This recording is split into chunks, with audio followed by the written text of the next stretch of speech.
You okay? I know. You can't move, I know. I love you, bud. It was June 16th. That's just one of those dates you don't forget. And I remember her voice trembling. This is a well-known neurologist, and she said, we got the genetic test back and we found something.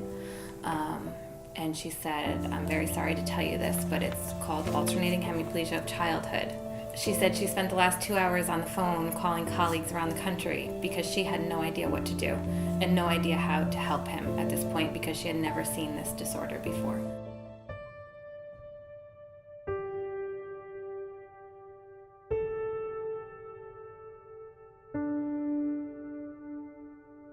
So after we got married, we knew we wanted children right away, and Tyler came first. He is now 6 years old, and he was a healthy, beautiful baby boy. And then we got pregnant with Cameron about 2.5 or so years later, and it was just a blessing. We felt, it was just great to have 2 kids. We thought life was perfect. It wasn't until about 2.5 months into his life that we realized something was off. He had his first episode then.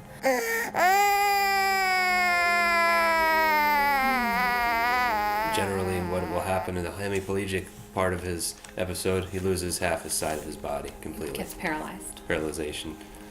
Can have trouble using his mouth, limbs, things of that nature. Can get severe stiffness, dystonia.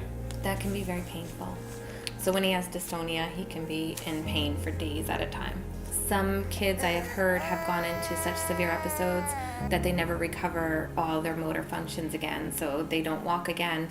They have trouble speaking again. They lose a lot of their functioning. And we don't know what episode that's going to be. That's scary. That's the very scary part. You spend your whole life trying to get him to a point and be a part of society, and I mean he's such a great loving child and he has so much to give, but you worry that there's going to be that time that he has that episode that just sets him back. Our family is affected every day by AHC and this disorder.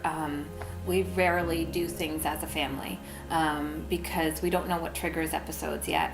And any triggers can be anything from temperature changes to wind to sun to water to stimulation. So most of the time, one of us takes our older son to do something and the other person stays home. We actually have a great hope now for AHC.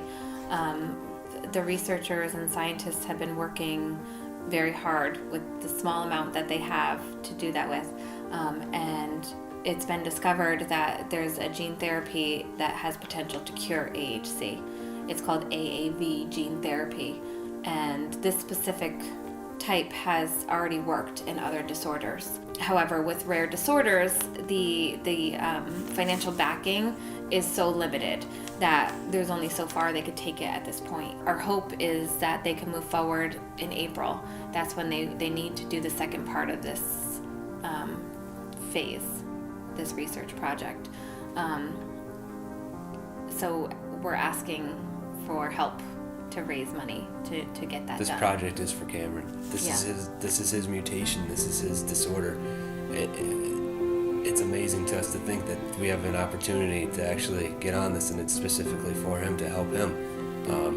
A year ago, we were just praying for a possible treatment to help his episodes, and now we're potentially looking at a cure to allow Cameron to possibly live a typical life with his family and his peers and be able to go to a playground with his brother or, ride a tricycle in the driveway would just be the greatest gift in the world to us. So just thank you for any support that you can give to us. Absolutely. This type of research is endless for other people down the line.